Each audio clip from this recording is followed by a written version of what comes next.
네, 지난 정부에서 서해 공무원 피격과 탈북 어민 북송 사건을 처리할 때 문제가 있었다며 국정원이 당시 원장들을 고발한 가운데 검찰이 하루 만에 해당 사건들을 수사팀에 배당했습니다. 전국 최대 규모 검찰청인 서울중앙지검 공공수사부 2개 부서가 투입됐는데 수사 규모와 속도에 관심이 쏠립니다. 취재기자 연결합니다. 나혜인 기자. 네, 서울중앙지방검찰청입니다. 네, 국정원이 직접 전직 원장들을 고발한 것 자체가 상당히 이례적인데 검찰도 신속하게 움직이고 있다고요. 네, 서울중앙지검은 오늘 아침 국정원이 박지원, 서훈 전 원장을 국정원법 위반 등의 혐의로 고발한 사건을 각각 공공수사 1부와 공공수사 3부에 배당했습니다. 고발장이 접수된 지 하루 만입니다. 국정원은 애초 대검찰청에 고발장을 냈는데 대검은 접수 당일인 어제 사건들을 바로 전국 최대 검찰청인 서울중앙지검으로 넘겼습니다. 검찰 관계자는 일단 두 전직 원장의 사안이 다르고 각각 모두 중대한 사건이라며 2개 부서가 투입된 배경을 설명했습니다.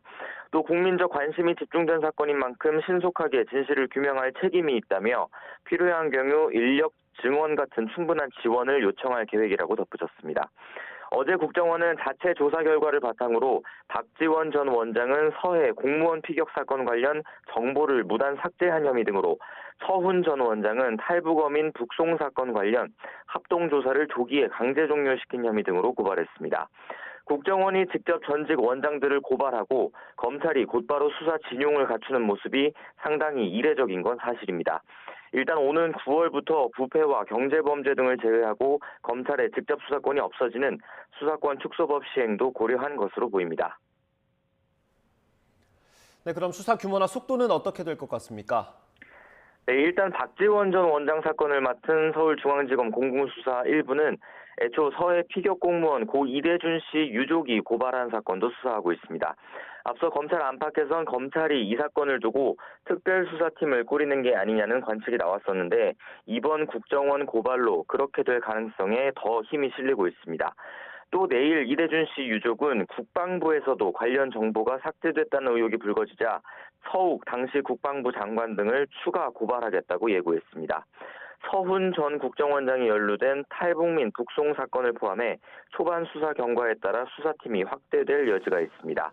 박지원 전 원장은 어제 국정원 고발 사실을 접한 뒤 자신의 SNS와 언론 인터뷰 등에서 첩보를 삭제한다고 국정원 메인 서버에는 여전히 남는데 누가 그런 바보짓을 하겠느냐며 이번 고발을 윤석열 정부의 안보 장사로 규정했습니다. 현재 미국에 있는 것으로 알려진 서훈 전 원장은 별다른 입장을 내지 않고 있습니다.